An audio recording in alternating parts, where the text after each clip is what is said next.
See that, boys? Physical media gold right there in the palm of my hand. Welcome back to another review. This time we're going back to the good old days, back to the retro. They don't make them like this anymore, let me tell ya.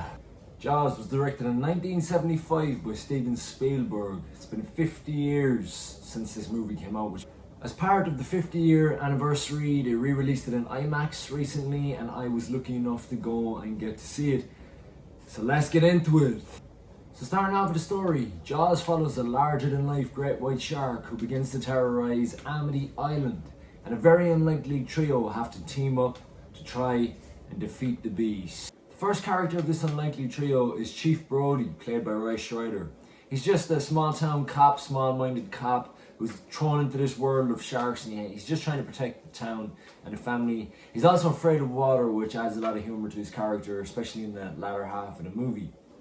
The second character of this unlikely trio is Mr. Quint. He's played by Robert Shaw. He's a deranged shark hunter, and he's a bit loose in the screws up top, and it adds a lot of humour to the movie. His performance is very entertaining in the movie as well. The third and final member of this unlikely trio is Cooper. He's the marine biologist character, and he's played by Dreyfuss. I actually resonate with this character quite a lot because I have a degree in marine biology myself, and I find his performance very relatable, very entertaining on the actual movie as well. And truly, it's the dynamic of these three characters having to work together that actually make this movie for me. In fact, we don't actually see the shark until over an hour into the movie, which is fucking crazy, boys. The dynamic of the characters, in fact, is so believable that Robert Shaw and Richard Dreyfuss' character actually didn't get on in the movie, but they didn't get on set either. So you kind of see those clashes come across on screen, which is pretty awesome, actually. Now, for pacing. So the pacing in Jaws, you would imagine is quite slow, since I did mention you don't see the shark until over an hour into the movie. But the dialogue is so good and the characters are so interesting that you don't even feel the time going. The pacing in this movie is masterclass, in my opinion.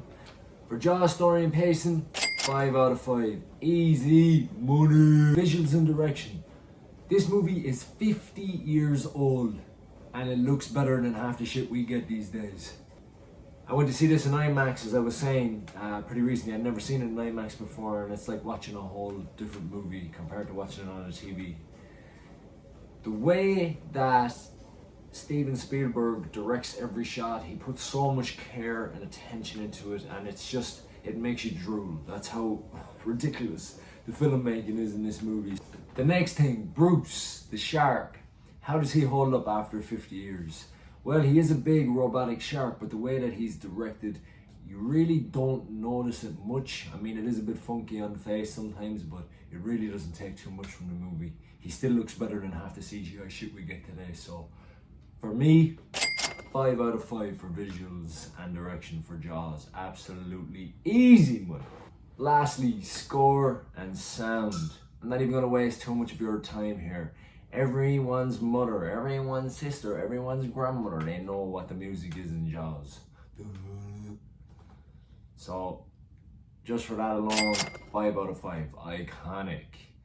So, final score for Jaws for me, 5 out of 5. Absolute masterpiece. One of the greatest movies of all time. Can't beat it.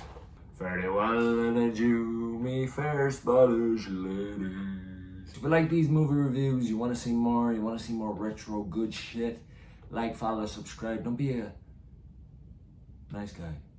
And we'll see you in the next one. Hopefully it's a good one. Good luck.